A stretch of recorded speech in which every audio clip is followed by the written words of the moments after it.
High, আমি রূপম। এখন কথা হবে মিঠুন চক্রবর্তী অভিনীত ছবি কাবুলিওয়ালা নিয়ে। যে ছবিটা পরিচালনা করেছেন সুমন ঘোষ। তো কেমন লাগলো এই ছবিটা? আমি এই ছবিটা নিয়ে বেশ এক্সাইটেড ছিলাম। ছবির প্রোমোজ আমার খুব প্রমিসিং মনে হয়েছিল। এবার আপনারা অনেকেই হয়তো 57-এর ছবি তপন সিনহা পরিচালিত কাবুলিওয়ালা, যেখানে ছবি বিশ্বাস মুখ্য চরিত্রে অভিনয় করেছিল, সেই ছবিটা দেখেছেন। তো এই ছবিটা কি সেরকম হতে পারলো? আসলে বিষয়টা হচ্ছে, যখনই আমাদের এখানে একটা উপন্যাস অবলম্বন করে, একটা গল্প অবলম্বন করে একটা ক্যারেক্টার নিয়ে ছবি হয়, এবার যদি সেটা আগে হয়ে থাকে এবং সেটা যদি কাল্ট হয়ে থাকে, তাহলে আমরা তুলনা করি। এবার এই ছবিটার মধ্যে কিন্তু পোটেনশিয়াল ছিল যে সেরকম হওয়ার। তো এটা কি হতে পারলো? যারা কাবুলিওয়ালা আগের ছবিটা দেখেননি বা গল্প সম্পর্কে কিছু জানেন না, আমি একটু করে বলছি। রহমত তার একটা ছোট্ট বন্ধু হয়। এবার সেই বন্ধুটার মধ্যে সে নিজের মেয়েকে দেখতে পায়। এবার সমাজ এই মানুষটার ধর্মের জন্য তাকে কি বানিয়ে দেয় এবং তার পরিস্থিতি কি হয়, সে কি আলটিমেটলি নিজের বেটিকে খুঁজে পায়? এই নিয়েই হচ্ছে এই ছবিটা। এর থেকে বেশি জানতে হলে নিকটবর্তী সিনেমা হলে যাও, গিয়ে ছবিটা দেখো। এই ছবিটা দেখার পরে আমার এই ছবিটার জন্য কিছু পজিটিভ দিক আছে, আবার কিছু নেগেটিভ দিকও আছে। প্রথম যেটা পজিটিভ দিক, আপনি ছবিটা শেষ করবেন, যেটা আপনার মাথায় চলবে, সেটা হচ্ছে মিঠুন চক্রবর্তী কোথায়? আমরা রহমতকে দেখতে পেয়েছি। তিনি জাস্ট দারুণ দারুণ। এই বছরের one of the best performance Mithun Chakraborty as Kabuliwala. এবং এটা কিন্তু শুধুমাত্র আমি বাংলার বেসিসে বলছি না, অল ওভার ইন্ডিয়াতে 2023-এর one of the best performance হচ্ছে এটা। তিনি জাস্ট দারুণ কাজ করেছেন। তিনি যদি এই ছবিটার জন্য, এই পারফরমেন্সের জন্য জাতীয় পুরস্কার পেয়ে যান, সেটা একদমই অস্বাভাবিক কিছু না, কারণ তিনি সেই লেভেলেরই পারফরমেন্স দিয়েছেন। এবং তার অ্যাকসেন্টটা সারা ছবিতে তিনি যেরকমভাবে বহন করেছেন, দারুণ। মিঠুন চক্রবর্তী এই ছবির জান। দ্বিতীয় হচ্ছে বাচ্চা মেয়েটিকে যেভাবে পরিচালক ব্যবহার করেছেন। একটা পোর্শন আছে, দেখবে, যেখানে তার মা পুজো দিচ্ছে এবং সে মায়ের সাথে পুজো দেবে, সাকপু দেবে, বাতাসা চুরি করে পালাবে, বাবার টেবিলের তলায় গিয়ে লুকিয়ে থাকবে, বা যখন জ্বর হবে রহমত মানে কাবুলিওয়ালা করবে, বা কাবুলিওয়ালার সাথে যখন তার কথা হবে, কাবুলিওয়ালাকে সে নাচ শেখাবে। সেই সিকোয়েন্সগুলো আমি জানি না পরিচালক কীভাবে ডিজাইন করেছে, বাট বাচ্চা মেয়েটা দারুণ দারুণ। পরিচালক বাচ্চা মেয়েটার কাছ থেকে যেরকমভাবে মোমেন্টস বার করেছে, সেটার প্রশংসা করতে হয়, কারণ সত্যি সেই মোমেন্টসগুলো ওয়ার্ক করে। কারণ এই দুজন যতক্ষণ স্ক্রিনে আছে, তাদেরকে বাদ দিয়ে যে সিনগুলো হচ্ছে, সেগুলো আমাদের সেরকম এফেক্টিভ মনে হয় না। কিন্তু এই দুজন যতক্ষণ স্ক্রিনে আসবে, যেই সময় আসবে, আপনার অন্য কিছু ইস্যু মনে হলেও এই দুজনকে দেখতে, এই দুজনের জন্য আপনি সেই জায়গাটা হারিয়ে যাবেন। তো এই দুজনের পারফরমেন্স এই ছবির জান। এরকম ধরনের ক্যারেক্টার আবিরকে না খুব স্যুট করে। আবিরকে খুব আইডিয়াল মনে হয়। দেখবেন আবিরের যেরকম ধরনের লুকস, তাকে দেখলে না খুব সুপুরুষ মনে হয়। তো এই ক্যারেক্টারটা যদি আরও ভালো লেখা হতো, তাহলে হয়তো আরও ফুটে বেরোতো। কিন্তু আবিরের পারফরমেন্স খুবই ভালো।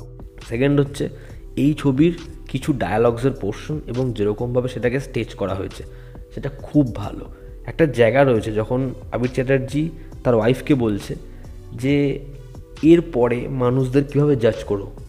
আরও একটা জায়গা রয়েছে যখন আমরা ট্রেলারে তার হিন্ট পাই যে মানুষকে আমরা জাজ করছি, সমাজ জাজ করছে, সময়টা খুব খারাপ। কিন্তু একটা বাচ্চা মেয়ে, ওর ওপর যদি এই জিনিসপত্রগুলো ঢুকিয়ে দেওয়া হয়, তাহলে সেটা কোথায় যাবে? তো এরকম ছোটো কিছু মোমেন্ট আছে যেগুলো খুব ভালো। ছবির ডিউরেশন খুব বেশি তো বড় নয়, 1 ঘন্টা 40-45 মিনিটের ছবি। কিন্তু কখনো এই ছবিটা আমাদের এই ফিলটা করায় না যে ছবিটা মানে তাড়াতাড়ি শেষ করতে হবে বলে কিছু জায়গায় বিল্ড আপ দেয়নি, বা ক্যারেক্টারাইজেশনগুলো প্রপার হয়নি, এটা আমাদের মনে হয় না। এই ছবিটা জায়গার থেকে বেশি তাড়াতাড়ি ছুটছে। ছবিটা কিন্তু সব কিছু এস্টাবলিশ করে দিতে পারে, অন পয়েন্ট থাকে। এবং এই ছবির সিনেম্যাটিক যে ট্রিটমেন্ট, যেরকম অ্যাপ্রোচ, সেটা ভালো, সেটা যত্ন নিয়ে করা হয়েছে, দেখতে ভালো লাগে। এবার এর একটা সমস্যাও আছে, সেটা নিয়ে আমরা পরে কথা বলছি, বাট সেটা দেখতে ভালো লাগে। এবং এর ব্যাকগ্রাউন্ড স্কোর আমার ঠিকঠাক লাগে, মিউজিক ছবির ভালো। এবং সুমন ঘোষ কাবুলিওয়ালা ছবিটা এমনভাবে বানিয়েছেন, বাঙালি অডিয়েন্স ছবিটা দেখবে, খুব কাছের গল্প তাদের, তারা ইমোশনাল হয়ে সিনেমা হল থেকে বেরোবে। এবার যদি আমরা এই ছবির নেগেটিভ দিক বলি, এই ছবিটা আমি যদি আগের কাবুলিওয়ালার সাথে 57-এর কাবুলিওয়ালার সাথে কম্পেয়ার করি, তাহলে 57-এর কাবুলিওয়ালা আমার এর থেকে বেটার লেগেছে। কিন্তু মিঠুন চক্রবর্তীর স্ট্যান্ড অ্যালোন হিসেবে যদি দেখি তার পারফরমেন্স, তাহলে এটা অতুলনীয়। সেটা ফিল্ম ওয়াইজ কেন বেটার, এই ছবিটা 2023-এ বানানো, মানে 23-এ আমরা দেখছি। এই ছবিটা যে টাইম লাইন দেখিয়েছে 60s to 80s, এই সময়কালটা আমি ফিলই করি না, জাস্ট ফিল করি না। তার কারণ হচ্ছে ছবির আর্ট ডিরেকশনের কাজ আমার ভালো লাগেনি। সেখানে যেরকমভাবে পার্ক, যেরকমভাবে বাড়ি, যেরকমভাবে রাস্তা, সেগুলোকে দেখানো দেখে আমার কখনোই মনে হয়নি যে এই ছবিটার টাইম লাইন 60s বা 80s। ছবিতে সোহিনী সে কিন্তু ভালো পারফরমেন্স দিয়েছে, কিন্তু তার পারফরমেন্স মানে ক্যারেক্টারটা এরকমভাবে লেখা হয়েছে আমাদের দেখলে মনে হচ্ছে আমরা সত্যবতী দেখছি। একই রকম এখানে আবিরের ক্যারেক্টারটা খুব ভালো ভালো সংলাপ পেয়েছে, কিন্তু চরিত্রটা এস্টাবলিশ হয়নি। এই ছবিতে একটা পোর্শন আছে যেখানে খুব বড় একটা ইনসিডেন্ট ঘটবে এই রহমতের সাথে, যেটা তাকে শ্বশুরবাড়ি পাঠাবে। যারা জানেন তারা তো জানে না, যারা জানে না তাদের আমি বেশি কিছু বলতে পারছি না। তো ওই যে ইভেন্টটা যেরকমভাবে ছবিতে আসে, যেরকমভাবে দেখায়, আমার মনে হয় যে সেটা তো একদমই মানে প্রপার ওই জায়গাটায় পৌঁছাতে পারলো না, ওই বিল্ড আপটা দিতে পারলো না। সেটা যেন খুব রাস্ট ফিল করায় যে জাস্ট হয়ে গেল, ফলে ওটার ইম্প্যাক্ট কখনোই তার পরের সিনে পড়ে না।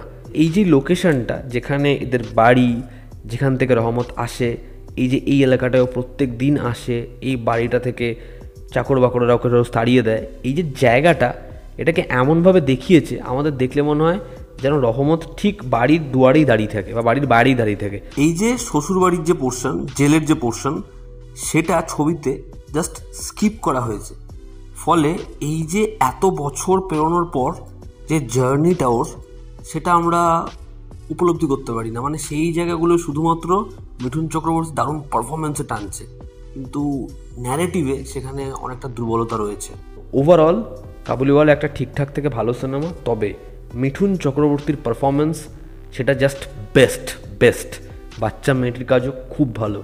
এই দুজনের পারফরমেন্সের জন্য আপনি এই ছবিটা ডেফিনেটলি দেখুন। এবং আমার যেটা ভালো লাগলো, এই ক্রিসমাসে 4টে ছবি আমি আপাতত দেখেছি, 8টা মনে হচ্ছে, 4টে ছবি আমি দেখেছি, 4টের মধ্যে একটা ছবিও কিন্তু খারাপ হয়নি।